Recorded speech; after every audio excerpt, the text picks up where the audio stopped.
আসসালামু আলাইকুম ভিউয়ার্স। দেশ ও দেশের বাইরে থেকে যারা আমার চ্যানেলের সাথে আছেন সবাইকে জানাই আন্তরিকভাবে শুভেচ্ছা এবং অভিনন্দন। মূলত এটি পাহাড়ি জায়গা, আমরা ঘুরতে আসছি। ঘুরতে এসে জাস্ট একটু বিনোদন। এই যে পাহাড় দেখেন ভাই, এটা হচ্ছে খাগড়াছড়ি, মানিকছড়ি, কালাপানি এই শহরের পাশেই। শহরটা অস্থির ভাই, চা বাগান অনেক সুন্দর করে চা গাছগুলো লাগা আছে। এই যে দেখেন পাহাড় পর্বত নিয়ে ঘেরা এই শহরটা।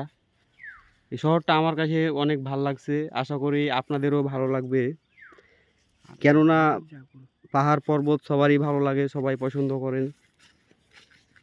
আসলে পর্বতে আসা এগুলো একটা ড্রিম থাকে, স্বপ্ন। কেমন আছেন আপনাদের? এই যে এই জায়গার এই ভাগিনা, এটা ভাগিনা। গাইস সালাম আলাইকুম গাইস। হ্যাঁ, ভাগিনা মনটা অনেক ভালো আছে। এ শহরেই থাকে, এই শহরের স্থানীয়। এই যে দেখেন ভাই, এটা হলো সরজমিন। এখান থেকে পাহাড়, এই যে পাহাড়। সাথে থাকবেন এবং এনজয় করবেন। আসসালামু আলাইকুম।